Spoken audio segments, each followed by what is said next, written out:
maa ngi nuyu mbokki référence Actu TV kontaan naa trop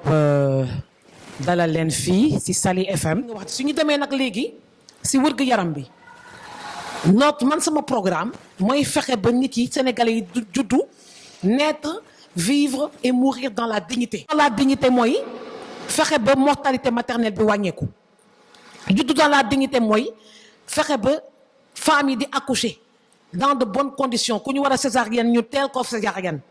ku war a accoucher par voie basse nga def ko dans des conditions dignes pas dans une grande salle boo xam ne y a 10 personnes wala 20 personnes qui accouchent en même temps. salle d'accouchement dañ ko war a moderniser africaniser ko fii Sénégal mais da ngay gis benn salle d'accouchement boo xam ne 10 personnes dañ fa nekk kii di accoucher kii di accoucher nga tiim leen yéen ñëpp loolu rafetul. ok donc ñu ngi wax beaucoup de changements dans le domaine médical mu nekk sama domaine étant médecin de formation donc moderniser renforcer le plateau médical affecter les médecins bañ a bàyyi médecins yu si ëpp nekk dans les grandes régions et à Dakar soo demee ba Koulikoro dem Fongolimi doo fa fekk kenn et ça c'est pas normal donc il faut avoir cette rigueur d'affectation et les mettre dans de bonnes conditions maanaam faire des conditions d'accompagnement su ko defee médecin bi su demee ba Fongolimi du namm dara nga affecté ko avec son logement de fonction donc s'il fait très chaud donc sa maison soit climatisée ok donc des mesures d'accompagnement faciliter le transport faciliter l'accès et ils vont rester parce que mënuloo former médecin Cheikh Anta Diop wala Saint-Louis affecté ko dans un foo xam ne dafa fekk benn plateau médical bu correct dafa fekk benn plateau chirurgical pour les chirurgiens bu correct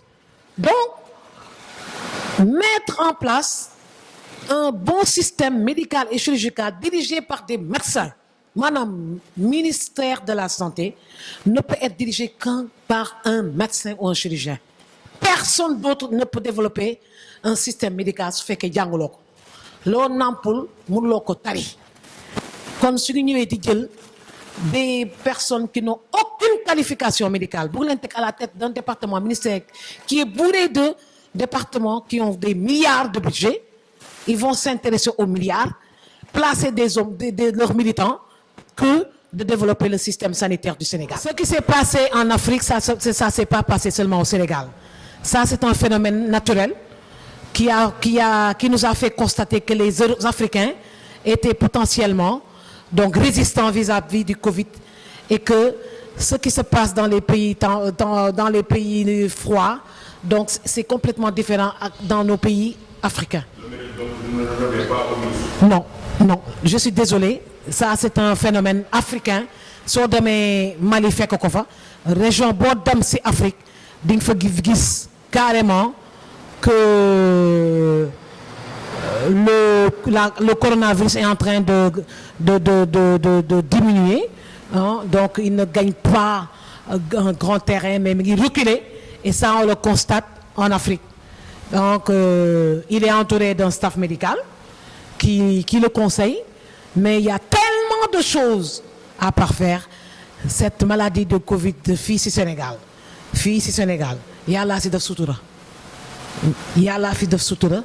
mais c'est pas le mérite du ministre de la santé par contre l'équipe médicale les professeurs Seydi ont fait un excellent travail pour les malades mais la prévention vraiment a fait défaut yàlla rek moo ñu suturaal